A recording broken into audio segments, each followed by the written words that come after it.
नमस्कार दोस्तों, मैं इंद्रजीत सरोज आपका अपने YouTube चैनल जनरल इन्फॉर्मेशन में स्वागत करता हूं। अभी हम एक आर्टिकल देखने वाले हैं जो चीन से रिलेटेड है कि चीन से बहुत बड़ी है। क्या है, चीन ने प्रशांत महासागर में अंतर महाद्वीपीय बैलिस्टिक मिसाइल का परीक्षण किया। जी, ये अभी तक 30 से 40 साल का रिकॉर्ड है कि इन्होंने ऐसा परीक्षण नहीं किया था, लेकिन इस बार इन्होंने ऐसा क्यों किया, ये पूरे आर्टिकल में हमें पता चलेगा। चीन ने किया आईसीबीएम मिसाइल का टेस्ट। भारत को देखने के बाद ये कदम, भारत ने कुछ ऐसा टेस्ट किया था जिसके बाद इन्होंने ऐसा टेस्ट करके दिखाया दुनिया को। चीन ने बिना किसी देश को बताए किया ये टेस्ट। जी, इन्होंने किसी देश को कोई वार्निंग नहीं दिया था कि मैं इस दिशा में इस तरीके से टेस्ट करने वाला हूँ इतने लंबे तक, तो प्लीज आप लोग सतर्क हो जाए। ऐसा कुछ नहीं था। इन्होंने सीधे मिसाइल उठाया और दाग दिया। ये जो मिसाइल आपको दिख रही है कुछ यही है। चलिए दोस्त, शुरू करते हैं आर्टिकल लाइन टू लाइन। हम आपके साथ आर्टिकल शेयर करते हैं। इससे पहले अगर आप ऐसे आर्टिकल कंटिन्यूअस देखना चाहते हो प्लीज चैनल को सब्सक्राइब करना, वीडियो को लाइक करना, दोस्तों में शेयर करना। ऐसे आर्टिकल देखने के लिए प्लीज आप जरूर चैनल को सब्सक्राइब कर लेना। चलिए दोस्त, यही है, चीन ने प्रशांत महासागर में अंतर महाद्वीपीय बैलिस्टिक मिसाइल का परीक्षण किया। जी, कुछ ऐसे मिसाइल ये दिख रही हैं, इसे ले जाया गया। उसके बाद ये जो ऊपर सा ये गोल वाला हिस्सा ये वाला है, यही पूरा मिसाइल है, इसी को इन्होंने छोड़ा है। आगे हम थोड़ा आर्टिकल क्या मैप देख लेते हैं। जी, मैप में चाइना यहाँ है, इंडिया यहाँ है। इन्होंने कुछ 5,005 मतलब 500 किलोमीटर, इससे ज्यादा लेंथ इस मिसाइल का है, इसीलिए इसको ICBM मिसाइल बोला जा रहा है। ये अप्रोक्सीमेट इतना इन्होंने यहाँ से टेस्ट किया है। ये जापान है, जापान के इस पर जाके पैसिफिक ओशियन में गिरा हुआ है जो इसका क्या था, मिसाइल का मलबा। उसके बाद ये क्या हुआ कि मिसाइल में कोई ज्यादा वो नहीं था, इसका हेड वार हेड खाली था, ज्यादा मतलब वार हेड नॉर्मल का था, इसके लिए कुछ तो हुआ नहीं। बट इन्होंने अपना टेस्टिंग के लिए कि हम यहाँ से यहाँ तक भेज सकते हैं, उसके बाद उसमें वार हेड लगा देंगे तो दुश्मन को मारने में ये मिसाइल काम आएगी। जो कि ये जापान बहुत बड़ा आपत्ति जताया कि आप बिना हमें बताए हमारे देश से के ऊपर से आप मिसाइल कैसे टेस्ट कर सकते हो। इसके बाद इन्होंने जो भी बातें हुई, सारी बातें हम आपके साथ लाइन टू लाइन शेयर करने वाले हैं। चीन ने कहा कि उसने बुधवार को एक अंतरम महाद्वीपीय बैलिस्टिक मिसाइल का परीक्षण किया, जिसे दशकों में अपने पहले ऐसे अभ्यास में प्रशांत महासागर में दागा है। जी, प्रशांत महासागर में कई दशक मतलब 1980 में पहली लास्ट बार दागे थे। उसके बाद ये अलग तरीके से टेस्ट करते थे, बट इन्होंने इस बार प्रशांत महासागर में मिसाइलें दाग दी। अभी इस मिसाइल का इन्होंने नाम नहीं बताया, कुछ स्पेसिफिकेशन कुछ नहीं दिए हैं, बस इन्होंने मिसाइल यहाँ से वहां पार करा दी। ये इनकी पुरानी मिसाइल थी, नई मिसाइल थी, अभी ऐसा कुछ इन्होंने न्यूज नहीं दिया। इस प्रक्षेपण ने क्षेत्र के अन्य देशों को विरोध को जन्म दिया। जो पैसिफिक महासागर में जितने भी पैसिफिक ओशियन में जितने भी क्या कहते हैं देश हैं, बॉर्डर शेयर करते हैं, वो लोग इससे बहुत बड़ा विरोध प्रदर्शन किए, मतलब बात किए। वो सारा देश का नाम हम आपके साथ शेयर करेंगे।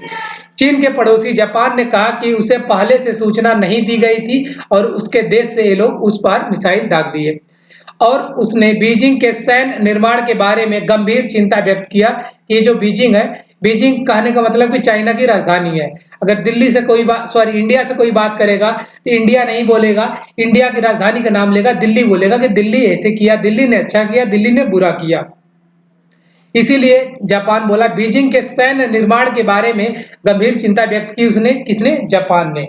आगे क्या हुआ, बीजिंग ने हाल के वर्षों में अपने परमाणु विकास को बढ़ाया है। ये कौन कह रहा है, ये कह रहा है जापान। रक्षा खर्च को बढ़ाया है। पिछले अक्टूबर में पेंटागन ने चेतावनी दी थी कि चीन अमेरिका की अपेक्षा जो इतना अमेरिका का नियम रूल जिसे बोलता है उसके हिसाब से अधिक तेजी से अपने शस्त्रागार को मतलब शस्त्रागार को विकास कर रहा है। कौन, चीन।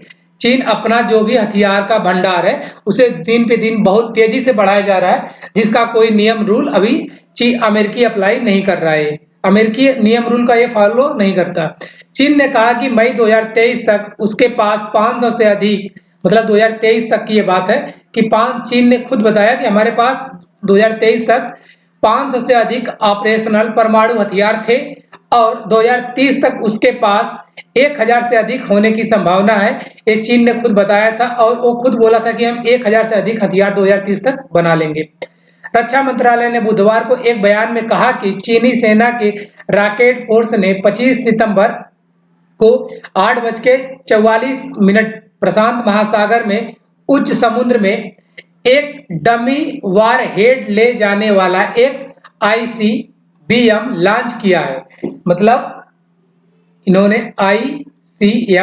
बी पहले होगा, बीएम लॉन्च किया और मिसाइल अपेक्षित समुद्री क्षेत्रों में गिर गई। जहां भी इन्होंने टारगेट किया था कि इस एरिया में जाना चाहिए, वहां पे मिसाइल जाके गिरी और इन्होंने बिना किसी के बताए इस मिसाइल को दागा है। इस चीज का हर एक देश विरोध कर रहे हैं।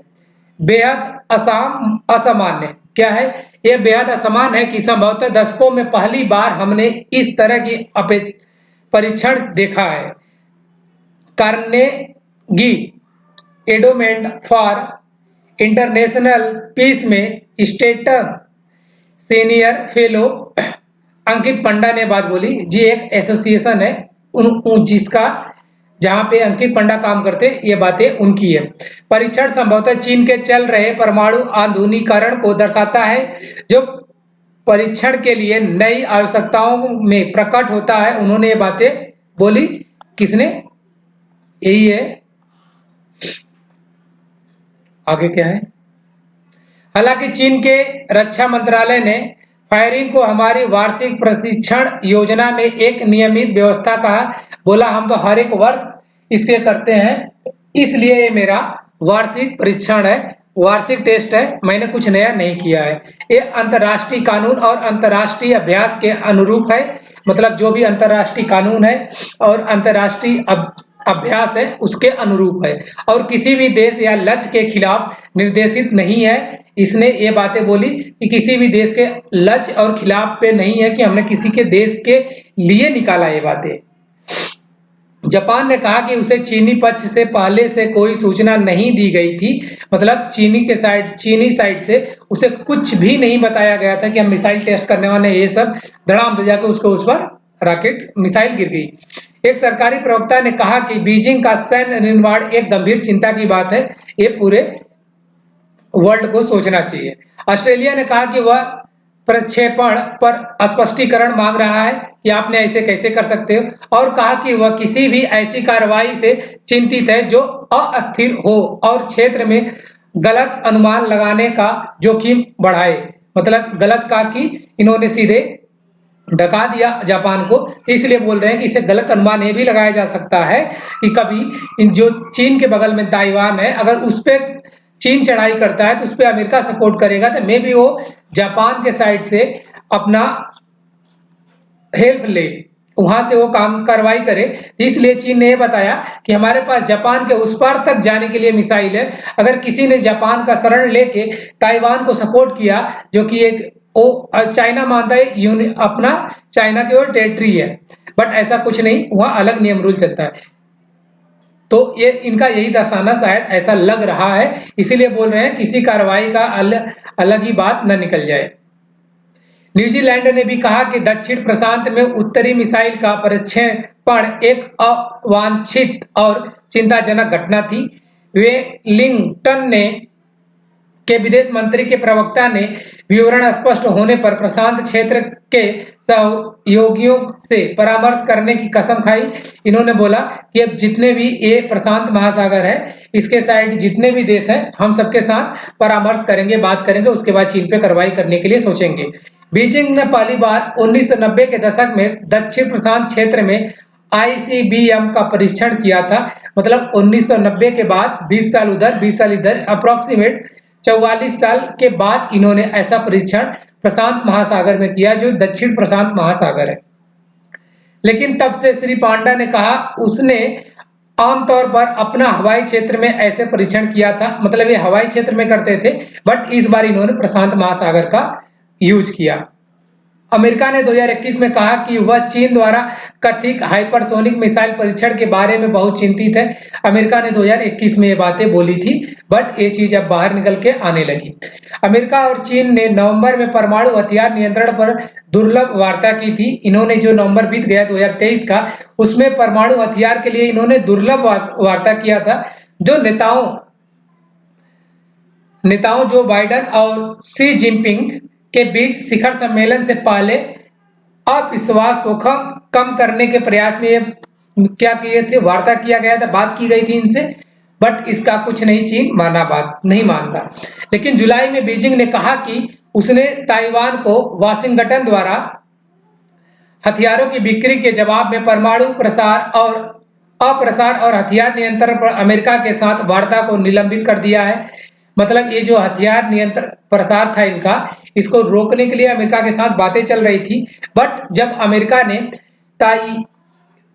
ताइवान को कुछ हथियार बेचा, जो वाशिंगटन मतलब अमेरिका की बात है, इन्होंने जब ताइवान को हथियार बेचा तो चाइना ने बात करने से मना कर दिया, बोला आप हमारे टेरिटरी को क्या दे रहे हो, हथियार दे रहे हो, और हम हथियार कम बनाएं, ऐसा आप हमसे डील कर रहे हो, ऐसा हम कतई नहीं करने वाले, आप भाड़ में जाओ, हम तो अपना हथियार बनाएंगे। Stockholm International Peace Research Institute ने अपनी वार्षिक रिपोर्ट में चीन को रूस और अमेरिका के बाद दुनिया का तीसरा सबसे बड़ा परमाणु हथियार भंडार बताया। बोला कि सबसे ज्यादा रूस के पास, फिर अमेरिका के पास, उसके बाद तीसरा सबसे बड़ा भंडार किसके पास है, जो कि चाइना के पास हो गया। बीजिंग ने इस साल घोषणा की है कि वह अपने रक्षा बजट में 7.2% की वृद्धि करेगा। मतलब जितना इसका रक्षा बजट है उससे ये और बढ़ाने वाला, पूरे बजट का 7% बढ़ाने वाला अप्रोक्सीमेट, जो दुनिया का दूसरा सबसे बड़ा बजट होने वाला है। सबसे ज्यादा अमेरिका का, दूसरा चाइना का होने वाला। यह वृद्धि ऐसे समय में हुई। एक दोस्त, हम यहाँ देख लेते ताइवान का लोकेशन, जो कि हमें बार बार डिस्टर्ब कर रहा है कि ये कहाँ पे है। आओ हम आपके साथ देखते हैं कि इसका कहाँ पे है। जी दोस्त, ताइवान यहाँ एकदम नीचे दिख रहा होगा आपको, बहुत छोटा सा, इसे देखना, थोड़ा सा हमको जूम करना पड़ेगा।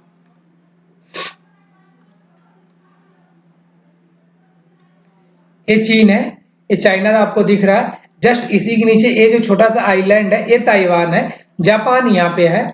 तो अमेरिका भी इसी को हथियार बेचा हुआ, किसको, ताइवान को।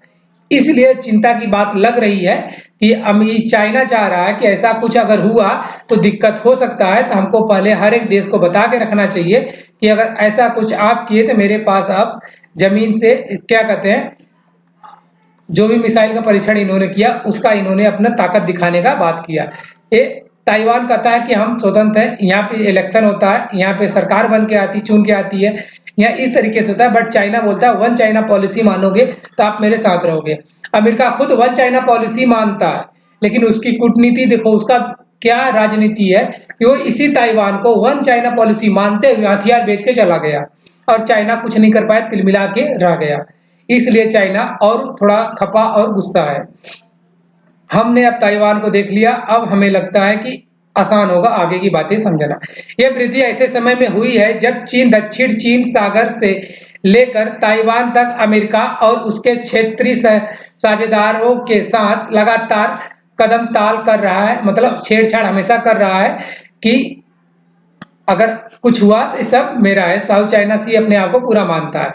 चीन और अमेरिका के वरिष्ठ सैन्य अधिकारियों ने इस महीने गहन वार्ता की थी ताकि व्यापक तनाव को संघर्ष में बदलने से रोका जा सके। चीन के और अमेरिका के दोनों के वरिष्ठ सैनिक अधिकारी बात किए थे, बट इसका कोई वो नहीं दिख रहा है, असर नहीं दिख रहा है।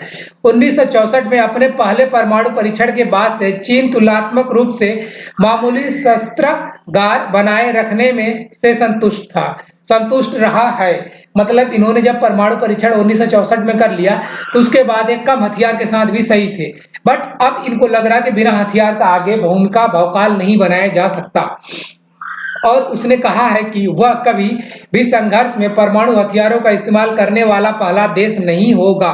इसका कहने का मतलब है सीधे के सीधे अमेरिका पे उंगली दिखा रहे कि जब भी कभी संघर्ष हुआ है तो उस संघर्ष को शांत करने के लिए अमेरिका ने परमाणु बम हथियार का यूज कर लिया है जापान पे। तो इसलिए हम पहला देश नहीं होने वाले, हम दूसरे देश ही रहेंगे अगर हम कहीं भी यूज करते हैं तो। हाल के वर्षों में राष्ट्रपति शी जिनपिंग के नेतृत्व में इसने इतने बड़े पैमाने पर सैन्य आधुनिकीकरण अभियान शुरू किया गया है। मतलब इस शी जिनपिंग के नेतृत्व में एक जो भी हथियार है इसको आधुनिकीकरण अपडेट करना ये शुरू किया गया, जिसमें न केवल दुश्मनों को रोकने के लिए बल्कि जवाबी हमला करने में सक्षम होने के लिए अपने परमाणु हथियारों को उन्नत करना है। मतलब हथियार दो तरीके से बनाते हैं, एक हम हथियार बना के ये रख लिए हैं कि अगर दुश्मन हमारे पे लड़ाई करे, वार करे तो इसका वार विफल कर दें। एक तो ये हथियार हम बनाते हैं किसी के हथियार को रोकने के लिए, एक हथियार हम ऐसा बनाते हैं कि ये हथियार जो भी मेरा मिसाइल रॉकेट्स है ये जाके हमारे दुश्मन देश पे गिरे, दुश्मन टारगेट पे लगे और उसे क्षतिग्रस्त कर दे। तो ये दोनों पे काम कर रहा है चाइना। आगे का हालांकि बीजिंग की गुप्त रॉकेट फोर्स जिसने बुधवार को परीक्षण किया और देश के परमाणु शस्त्रागार की देख-रेख करती है, जो चीन के पूरे जिसने परीक्षण किया और चीन का ही पूरा जो भी है इनका हथियार परमाणु शस्त्रागार का ये देख-रेख करती है, भी एक आक्रामक व्यापक भ्रष्टाचार विरोधी अभियान का लक्ष्य रही है। मतलब इस पे जो टीम ने किया, इस टीम के लीडर पे भी भ्रष्टाचार का आरोप लगाया गया है। बीजिंग ने जुलाई में घोषणा की थी कि वह बल के पूर्व चीफ ऑफ स्टाफ सन जिनमिंग को भ्रष्टाचार के लिए जांच के दायरे में रखा है। मतलब इनको भ्रष्टाचार आप किए थे, इसके लिए उनको जांच के दायरे में रख के आगे शायद उनकी जांच चल रही है, बट इन्होंने इतना बड़ा काम करके दिखा दिया। थैंक यू दोस्तों, आर्टिकल थोड़ा लंबा चला गया बट जितना था हमने पूरा डिटेलिंग शेयर किया ताकि ये हमारे भी चिंताजनक बात है कि अगर ये ट्राई किए हैं, टेस्ट किए हैं तो इसके हमारा पड़ोसी देश है तो हमें चिंता करना चाहिए। ऐसे आर्टिकल देखने के लिए दोस्त जरूर चैनल को आप सब्सक्राइब करना, वीडियो को लाइक करना, दोस्तों में शेयर करना ना भूलना। Thank you so much.